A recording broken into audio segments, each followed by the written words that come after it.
네, 국세청이 가상화폐 거래소 빗썸에 800억 원 넘는 세금을 내라고 통보했습니다. 남승환 변호사의 시사법률입니다.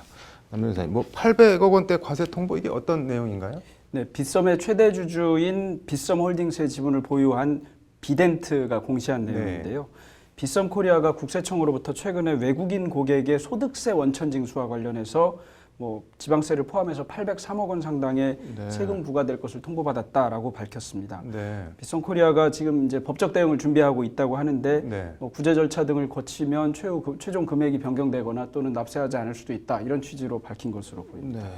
외국인 고객의 소득세 원천 징수 이게 무슨 말인가요? 네, 일단 부과를 빗썸에 하기는 했지만 부과한 것은 외국인 고객이 납부해야 할, 그러니까 납세 의무자가 외국인 고객인데 정확하게는 이제 비거주자입니다. 비거주자가 납세해야 되는데 이 납세를 원천 징수해야 되는 의무자, 소득을 지급한 자가 빗썸이라고 보는 것입니다. 그래서 빗썸이 원천 징수를 해야 하는데 원천 징수해야 한다는 전제는 외국인 고객에게 소득이 발생했다는 의미이고 외국인 고객이 납세 의무자라는 얘기입니다. 이게 논란이 일고 있다고 하는데 어떤 논란인가요, 그러면? 네, 과세를 하려면 소득이 있어야 하고요. 소득이 있다고 하면 그 소득이 과연 발생했는지 여부를 따져야 되고 누가 납세해야 되느냐, 징수는 누가 해야 되느냐가 문제가 됩니다. 이 세 가지가 다 문제가 되고 있는 것입니다. 일단 가상화폐를 거래한 것이 소득인가? 그다음에 그게 소득이라고 한다면 과표를 잡을 때 과연 소득이 있었는가? 그다음에 소득이 있었다고 하더라도 그럼 거래소가 징수 의무자는 맞는가? 이런 점이 논란이 되고 있는 것인데 이 하나하나에 대해서 모두 논란이 크게 되고 있습니다. 이게 언뜻 듣기에는 어쨌든 양도 차액, 어쨌든 소득이 발생한 데 대해서 세금을 부과했는데 왜 이렇게 복잡하게 여러 문제들이 있는 건가요? 네, 일단 국세청은 이것을 기타 소득이라고 보고 원천 징수하겠다는 것입니다. 원천 징수한 의무자에게 부과 통보한 것인데 과연 가상화폐를 거래한 것이 소득인가 여부가 문제가 됩니다.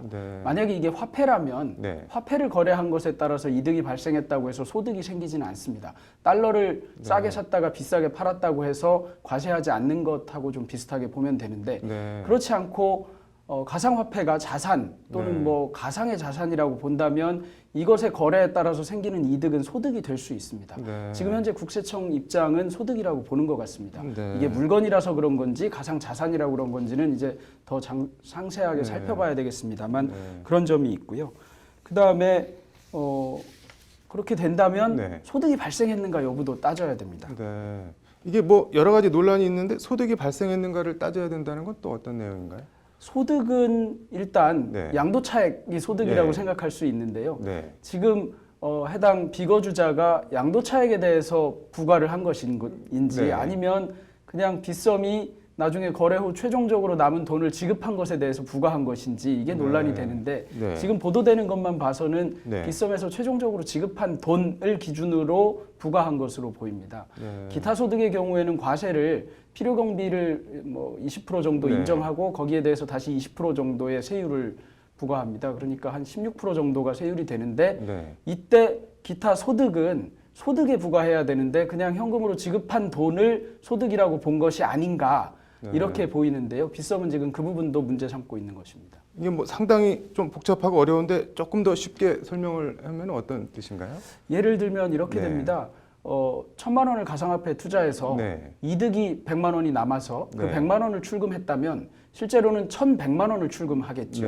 그렇게 되면 100만 원이 소득이니까 100만 원의 필요경비 빼고 세율을 곱한 금액을 세금을 내면 됩니다. 일단 과세된다는 전제하에. 그런데 1,000만 원을 냈는지 2,000만 원을 냈는지 모르겠는 사람이 최종적으로 100만 원을 인출해 갔는데 그 100만 원에 대해서 과세를 해야 된다고 주장한다. 이런 것이 이제 빗썸의 얘기입니다. 국세청이 정확하게 어떻게 계산했는지는 아직 잘 알려지지 않아서 잘 모르겠습니다만 이 부분은 논란의 소지가 크지 않을까 생각하고 있습니다. 그러니까 떨어졌을 가능성도 있는데 최종 인출 금액 전부에 대해서 세금을 부과하는 게 문제다 그런 얘기인가 보네요. 빗썸에서 얘기하고 있는 것은 현재는 그런 것 같습니다. 이게 지금 국내 가상화폐 거래자들한테는 아직 과세가 안 되고 있죠. 네, 아직 과세가 안 되고 있는데 이와 관련해서 이제 기획재정부가 가상 자산에 대해서도 과세를 하는 근거를 마련하겠다고 하고 있어서 그러면 그렇게 얘기하고 있는 것 자체가 가상화폐에 대해서는 그간 근거가 없었던 것 아니냐 또 이런 주장이 있기도 합니다. 그러면서도 과세, 예. 이 부분에 대해서는 여전히 기타 소득이라는 입장을 유지하고 있는 것이어서 네. 형평을 그대로 유지한다면 국내 거래자, 그러니까 국내 거주자들에 네. 대해서도 과세해야 된다는 얘기가 됩니다. 네. 이거 뭐 그럼 앞으로 이거 뭐 어떻게 어느 방향으로 가야 되는 건가요? 사실은 가상화폐가 물건이냐, 네. 증권이냐, 화폐냐에 대해서 논란이 있을 수밖에 없습니다. 네. 화폐로 본다면 과세하는 것은 좀 곤란한데 일반적인 화폐와 달리 등락이 워낙 커서 네. 꼭 증권처럼 보이기도 하지만 전통적인 의미의 증권하고도 또 다릅니다. 네. 뭔가 표창하는 가치가 있는 것 같지도 안 보이고 네. 그렇다고 물건으로 보자니 유형의 어떤 것이 없습니다. 그래서 네. 이제 가상의 자산이라는 표현을 사용하고 있는 것 같은데 네. 기본적으로는 과세 근거를 마련하든 그러니까 정책이 네. 먼저 정해져야 되고 네. 그래서 과세하겠다고 한다면 그것을 과세하는 근거를 명확히 한 후에 해야 예측 가능성이나 네. 신뢰가 보호되지 않을까 싶습니다. 그간 화폐라고 생각해서 과세 대상이 아니라고 한 사람들이나 네. 또는 그와 관련해서 원천 징수를 하지 않은 사람들에게 갑자기 과세하는 게 신뢰 보호 등의 문제에 네. 있어서 좀 문제가 되지 않을까 네. 그런 생각이 듭니다. 뭐 어쨌든 거래하고 사고 파는 현실이 있으니까 그거에 현실을 반영하는 법이 마련되기는 마련돼야 할 것 같네요. 오늘 잘 들었습니다.